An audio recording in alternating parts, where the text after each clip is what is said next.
Cámara zoom. Adiós. कहानी की शुरुआत हमारी कहानी के लीड को दिखाते हुए होती है, जिसका नाम है विंसेंजो कसानो। वो एक प्लाजा को देखकर कहता है, मेरा बस एक ही मकसद है, इस बिल्डिंग की धज्जियां उड़ाना। जैसे ही वो ये कहता है, बिल्डिंग टूट के बिखर जाती है। हम 3 दिन पहले जाते हैं, जहाँ हम विंसेंजो को तैयार होते देखते हैं। हमें पता चलता है कि वो एक लॉयर है और वो किसी से मिलने जा रहा होता है। उसके साथ एक प्लेन भी जा रही होती है। विंसेंजो एमिलियो नाम के एक आदमी के घर जाता है। वो उसे अपने बॉस का एक ऑफर देता है। एमिलियो कहता है, तू यहाँ क्या कर रहा है? तुझे तो अपने बॉस के फ्यूनरल पे होना चाहिए था। और ऑफर ठुकरा देता है। विंसेंजो उसे मनाने की कोशिश करता है, पर वो नहीं मानता और उसकी इंसल्ट करता है। कहता है वो जहाँ से आया है वहाँ वापस लौट जाए, वरना उसे भी वो मार डालेगा। हम देखते हैं कि वो प्लेन एमिलियो के ग्रेप्स वाइन पे कुछ छिड़क रहा था। विंसेंजो जाते हुए कहता है, मुझे बेइज्जत करने की ऐसी कीमत चुकाओगे कि जल कर राख हो जाओगे। प्लेन धीरे धीरे सारे वाइन्स पे छिड़कने लगता है। एमिलियो को लगता है वो पेस्टिसाइड है, पर जैसे ही उसके शरीर पे वो पानी गिरता है, उसे पता लगता है कि वो पेट्रोल है। विंसेंजो जाते हुए अपने लाइटर से सारे यार्ड को आग लगा देता है और दूर से अपनी गाड़ी से देखता रहता है। फिर वो अपने बॉस डॉन फेबियो के फ्यूनरल पे जाता है। हमें पता चलता है कि विंसेंजो को 8 साल की उम्र में डॉन फेबियो नाम के एक माफिया ने गोद लिया था। वो एक कोरियन इटालियन है। फेबियो ने उसे पढ़ाया लिखाया और एक बड़ा लॉयर बनाया। विंसेंजो भी फेबियो के सारी इलीगल काम को देखता था। वो उसका लीगल एडवाइजर भी था। फेबियो उसके बाद विंसेंजो को अपने वारिस बनाना चाहता था। हम फेबियो के रियल बेटे पायलो को देखते हैं। वो विंसेंजो से कहता है, अब मैं तुम्हारा बॉस हूँ। डैड जितनी इज्जत मुझे भी देनी चाहिए। विंसेंजो कहता है, तुम्हें मेरी ईमानदारी और इज्जत तब मिलेगी जब तुम उसके लायक रहोगे। रात को कुछ आदमी विंसेंजो के घर घुसकर उसे मारने आते हैं। इससे पहले कि वो उसे मार पाते, विंसेंजो उन्हें मार डालता है। विंसेंजो को मारने के लिए पायलो ने ही आदमी भेजा था, ताकि वो अकेले ही माफिया ग्रुप संभाल सके। पायलो जब रात को पार्टी से अपने गाड़ी से घर आता है, विंसेंजो उसे फोन करता है। पायलो विंसेंजो को जिंदा सुन चौंक जाता है। विंसेंजो कहता है, सॉरी, मुझे पता है वो तुम्हारा फेवरेट कार है। जैसे ही वो ये कहता है, पायलो की गाड़ी ब्लास्ट हो जाती है। हम विंसेंजो को प्लेन में देखते हैं।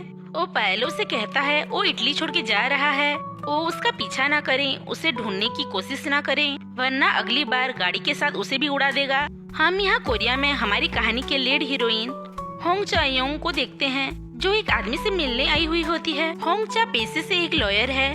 वो एक फार्मास्यूटिकल कंपनी बाबिल की लॉयर होती है। वो उस आदमी को धमकाती है कि बाबिल कंपनी से पंगा ना लें। क्या हो अगर बाबिल फार्मास्यूटिकल उस पर केस कर दे तो वो तो जेल चला जाएगा। वो उसे पैसे का भी लालच देती है। हम उसके असिस्टेंट को देखते हैं, जिसका नाम जॉन यू है। वो उसे लॉ फर्म में इंटर्न है, जहाँ होंगचा काम करती है। दोनों ही बाबिल फार्मास्यूटिकल के केस के लिए कोर्ट जाते हैं। वहाँ उनके ओपोजिशन लॉयर होंग यू चांग का दावा था कि बाबिल मेडिसिन में कुछ गड़बड़ी है और मेडिसिन खाने के बाद कई पेशेंट की मौत हो गई। चायुंग कहती है उनके मेडिसिन के ट्रायल में सब कुछ ठीक था और जो पेशेंट मरे हैं उन्हें पहले से ही हेल्थ प्रॉब्लम था और सबकी नेचुरली डेथ हुई है। उनके सारे इल्जाम बेबुनियाद हैं। मिस्टर होंग कहते हैं, मेरे पास टेस्ट सब्जेक्ट के रिकॉर्डेड स्टेटमेंट हैं। चायुंग कहती है, टेस्ट सब्जेक्ट ने पैसे के लालच में बाबिल को ब्लैकमेल किया था। आज ही उसने पुलिस स्टेशन में सरेंडर किया है। हमें पता चलता है कि चायुंग ने जिस आदमी को धमकाया और पैसे का लालच दिया था, ये वही इंसान है जिसने बाबिल फार्मास्यूटिकल के खिलाफ स्टेटमेंट दिया था। कोर्ट ये सुन दोनों को अगले हफ्ते का डेट दे देती है। दोनों जब बाहर होते हैं, हमें पता चलता है कि मिस्टर होंग चायुंग के डैड हैं। चायुंग कहती है, हम कोर्ट के बाहर भी सेटलमेंट कर सकते थे, पर आप ही नहीं माने। मिस्टर होंग नाराज थे कि उनकी बेटी पैसों के लालच में सही गलत का फर्क भूल गई है। कहते हैं अगर वो उनकी बेटी होती तो गवाह खरीदने की हरकत नहीं करती। कहते हैं वो और बाबिल कंपनी एक जैसे हैं, बिल्कुल माफिया की तरह। चायुंग अपने पापा को रोते हुए इमोशनल ब्लैकमेल करने की कोशिश करती है। उसके पापा कहते हैं वकालत छोड़ के एक्ट्रेस क्यों नहीं बन जाती, दूसरों की जिंदगी बर्बाद होने से बच जाएगी। उसके पापा उसे अपनी जिंदगी और प्रॉपर्टी से बेदखल करने की धमकी देते हैं। यहाँ विंसेंजो जब एयरपोर्ट से बाहर आता है, एक टैक्सी ड्राइवर उसे अपनी गाड़ी में बैठाता है। जैसे ही वो उस गाड़ी में रखा हुआ पानी पीता है, उसे धीरे धीरे नींद आने लगती है। वो सोचता है मैं 1 महीने में सारा काम पूरा करके चला जाऊंगा।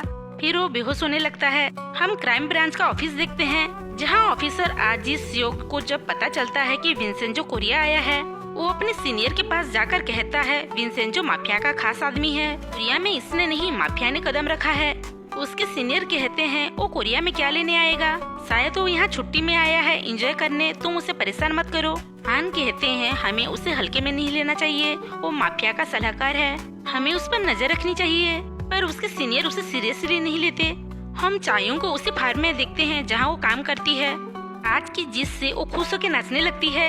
ये देख उसके बॉस भी नाचने लगते हैं। चायोंग कहती है अगली सुनवाई पे वो बाबिल फार्मास्यूटिका का केस क्लोज कर देगी। उसके बॉस उसे खुश होकर उसे बोनस देते हैं। ये देख चायोंग फिर से इमोशनल होने की एक्टिंग करती है। यहाँ विंसेंजो को बेहोश देख टैक्सी ड्राइवर और उसके दोस्त उसे लूटने लगते हैं। जैसे ही वो उठता है वो उसे एक लात मारकर फिर से बेहोश कर देते हैं। जब विंसेंजो को होश आता है तो उसके सारे पैसे और गाड़ी चोर ले गए होते हैं। बस एक नोट रख के गए थे ताकि वो अपने घर जा सके। विंसेंजो चोरों को बहुत गाली देता है। वो अपना सारा गुस्सा कोरियंस को गाली देकर निकालता है। फिर वो चोरों के छोड़े हुए नोट से बस में ट्रैवल करता है। वो एक बिल्डिंग प्लाजा के आगे खड़ा होकर कहता है मेरा बस एक ही मकसद है, इस बिल्डिंग को गिराना। हम 5 साल पहले का सीन देखते हैं जहाँ फावियो का दोस्त विंसेंजो के पास आता है। कहता है वो अपना सोना कोरिया में छुपाना चाहता है, इतना महफूज कि कोई उसे चुरा न सके। विंसेंजो उन्हें कहता है कि वो कोरिया में एक बिल्डिंग खरीद लें किसी के नाम पे और बिल्डिंग को अंडर कंस्ट्रक्शन दिखा दो। उसके बेसमेंट पर एक तहखाना बनाकर सोना रख दो, ऐसा लग लगाओ कि सिर्फ ओनर खोल सके। उन्होंने सोना रखने के लिए अपने दोस्त मिस्टर चो के नाम पे बिल्डिंग खरीद ली। प्रेजेंट टाइम में विंसेंजो प्लाजा के ओनर मिस्टर चो से मिलता है। मिस्टर चो कहते हैं बाबिल कंपनी ने प्लाजा के आसपास की जमीन खरीद ली है और उनका इन्वेस्टमेंट लीडर कई ऑफर देता है ताकि वो प्लाजा बेच दें। मिस्टर चो ने विंसेंजो के रहने का इंतजाम उसी बिल्डिंग में कर दिया था। मिस्टर होंग का लॉ फार्म भी उसी बिल्डिंग में था। फिर मिस्टर चो विंसेंजो को 3rd फ्लोर घुमाने ले जाते हैं। कहते हैं सारे फ्लोर के लोग बिल्डिंग छोड़ के चले गए लेकिन 3rd फ्लोर के लोग अभी तक नहीं गए, वो अभी भी यहाँ रहते हैं। विंसेंजो जब पूछता है ऐसा क्यों, तो मिस्टर चो कहते हैं ओपोजिशन कमेटी का वकील मिस्टर होंग यहाँ रहते हैं, उन्हीं लोगों को भड़काकर यहाँ रखा है। विंसेंजो फ्लोर के कई किराएदार से मिलता है। सभी किराएदार बहुत ही अजीबोगरीब हरकतें कर रहे होते हैं। मिस्टर चो और विंसेंजो तो डर जाते हैं। वहाँ कई लोगों ने अपना स्टोर खोला होता है, किसी ने डांस स्टूडियो तो किसी ने इटालियन रेस्टोरेंट, किसी ने बार तो किसी ने पियानो स्टूडियो और कोई तो टेलर था। और उनके साथ मिस्टर होंग का लॉ फार्म भी होता है। फिर वो दोनों बेसमेंट जाते हैं जहाँ 2 मॉन्क रह रहे होते हैं टेम्पल बनाकर। विंसेंजो मन ही मन कहता है ये मॉन्क 15 टन सोने पर बैठा है। अचानक से मॉन्क का शिष्य आ जाता है। कहता है मेरे गुरुजी को टेम्पल के नीचे बुद्ध के होने का एहसास हो रहा है, इसलिए उपवास रख कर सोना चाहते हैं। ये सुन विंसेंजो घबरा जाता है। कहता है सोने से मतलब? मिस्टर चो कहते हैं नींद वाले सोने की बात कर रहा है। फिर विंसेंजो लॉन्ड्री के पास जाता है। वो अपने कोट को ड्राई क्लीन कराने आया था। तब सभी किराएदार वहाँ आकर उसे घूर घूर कर देखने लगते हैं। मिस्टर होंग विंसेंजो से मिलते हैं और अपने आप को इंट्रोड्यूस करते हैं और अपना कार्ड देते हैं। विंसेंजो कहता है वो भी एक लॉयर है। वो उन्हें बताता है कि वो इटली से आया है। रात को विंसेंजो को बड़ी परेशानी होती है उस फ्लड में। कभी पानी नहीं आता तो कभी बहुत गर्म पानी आता है। जब सोने की कोशिश करता है तो पक्षी उसकी खिड़की पे आके उसे सोने नहीं देते। फिर वो ओयुंग जा नाम के एक लेडी का केस फाइल पढ़ता है। हम 5 साल पहले का कोर्ट सीन देखते हैं जहाँ योंगजा एक मर्डर केस में फंसी होती है। ओपोजिशन लॉयर कहता है योंगजा जहाँ काम करती थी उसने उसके बॉस को गुस्से में हमला किया जिससे उसकी जान चली गई। योंगजा ने अपने बच्चे तक को छोड़ दिया है। वो एक अच्छी माँ भी नहीं बन पाई। योंगजा का वकील भी उसकी तरफ से नहीं बोल रहा था। ये देख योंगजा गुस्से में बोलती है उसने मेरी इज्जत पे हाथ डाला था। वो सभी औरतों को छेड़ता है। फिर कहती है अब मेरे बोलने या ना बोलने से कोई फर्क नहीं पड़ता। ये याद कर विंसेंजो कॉन्शियस हो जाता है। विंसेंजो को पता चलता है कि योंगजा का केस मिस्टर होंग ने अब टेक ओवर कर लिया है। सुबह विंसेंजो इटालियन रेस्टोरेंट जाता है जहाँ वो शेफ से इटालियन पास्ता मांगता है। जैसे ही वो पास्ता का एक बाइट लेता है वो उसे थूक देता है। कहता है तुमने ही तो कहा था तुमने इटली के मिलान से पढ़ाई की है, पर तुम तो कभी इटली गए ही नहीं। विंसेंजो उसे ओवर एक्टिंग के पैसे देकर चला जाता है। हम विंसेंजो को जेल के बाहर देखते हैं। वो वहाँ थोड़ा देर खड़ा होकर चला जाता है। जैसे ही वो जाता है मिस्टर होंग वहाँ आ जाते हैं योंगजा से मिलने। दोनों फिर बैठकर बातें करते हैं। मिस्टर होंग योंगजा को किस रीओपन के बारे में बोलते हैं पर योंगजा मना कर देती है। कहती है मैंने जिंदगी में बहुत बुरे काम किए हैं, उसकी सजा मिलने दो। फिर बाबिल का टीम इन्वेस्टमेंट लीडर मिस्टर चो और विंसेंजो से मिलने आता है। वो उन्हें ऑफर देता है प्लाजा बेचने के लिए। विंसेंजो कहता है मेरे बॉस बिल्डिंग को गिराकर एक नई बिल्डिंग बनाना चाहते हैं। और किराएदार को अपनी जगह वापस मिल जाएगी। इन्वेस्टमेंट लीडर उन्हें धमकी देकर चला जाता है। फिर विंसेंजो सारे किराएदार को बुलाकर मीटिंग करता है। कहता है हम पर भरोसा करो, हम नई बिल्डिंग बनाकर तुम्हें तुम्हारी जगह वापस दे देंगे। कल तक तुम्हारा एग्रीमेंट भी बन जाएगा। सारे किराएदार ये सुन मान जाते हैं।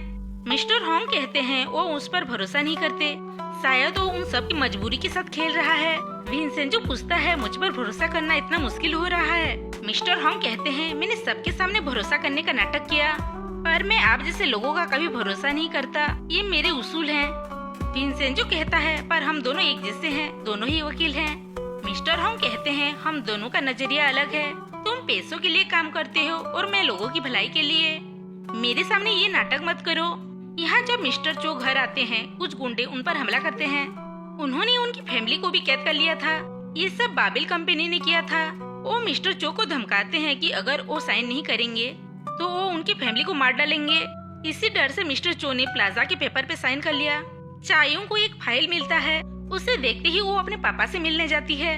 वो गुस्से में मिस्टर होंग से लड़ने लगती है क्योंकि उसके पापा ने उसे अपने खानदान से बेदखल कर दिया था। ये उसी का नोटिस था। चायों कहती है बेदखल करने का रिवाज सालों पहले खत्म हो चुका है। मिस्टर होंग कहते हैं वो कोशिश तो कर ही सकते हैं। उसमें लिखा होता है कि चायों मिस्टर होंग को पापा, डैडी, पिता, डैड कुछ नहीं बुला सकती। वो ये सब बोलने का हक उसे छीनते हैं। नोटिस में लिखा होता है कि चायों के बचपन से अब तक अपनी फैमिली के साथ जो फोटो हैं, वो उसे एग्जीबिशन में दान कर देंगे। ये सुन चायों अपने पापा से लड़ने लगती है।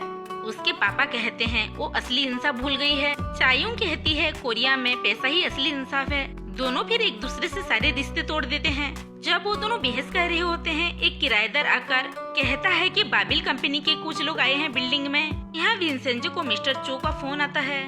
वो विंसेंजो को सॉरी कहते हैं प्रॉपर्टी के पेपर पे साइन के लिए। कहते हैं वो मजबूर थे। तब एक गाड़ी आकर उनका एक्सीडेंट कर देती है। यहाँ प्लाजा में बाबिल के गुंडे आकर बिल्डिंग में पोस्टर चिपकाते हैं कि ये बिल्डिंग अब बाबिल कंपनी की हो गई है। मिस्टर होंग और सारे किराएदार को लगता है कि विंसेंजो ने पैसा लेकर ये बिल्डिंग बेच दी, उसने उन्हें धोखा दिया। मिस्टर होंग गुंडों को रुकने लगते हैं। कहते हैं डरा धमका कर तुम बिल्डिंग नहीं ले सकते। ये सुन गुस्से में एक गुंडा मिस्टर होंग को धक्का मारता है। तब चायुंग आकर उस गुंडे से लड़ने लगती है। तब विंसेंजो भी वहाँ हीरो की तरह आ जाता है। विंसेंजो कहता है बैठकर बात करते हैं, पर गुंडे उस पर हमला करते हैं। विंसेंजो उन्हें मारने लगता है। वह उनके बॉस को मारने लगता है। वो टेलर के मेजरमेंट टेप से बॉस को खिड़की के बाहर लटका देता है। कहता है बाबिल ने धोखा देकर उस बिल्डिंग को खरीद लिया, पर वादा करता हूँ उन्हें चैन से जीने नहीं दूंगा। मैं ये बिल्डिंग वापस हासिल करूंगा और तुम सबको इसकी कीमत चुकानी पड़ेगी, क्योंकि ये बिल्डिंग सिर्फ और सिर्फ मेरी है। ये सुन सारे किराएदार ताली बजाने लगते हैं।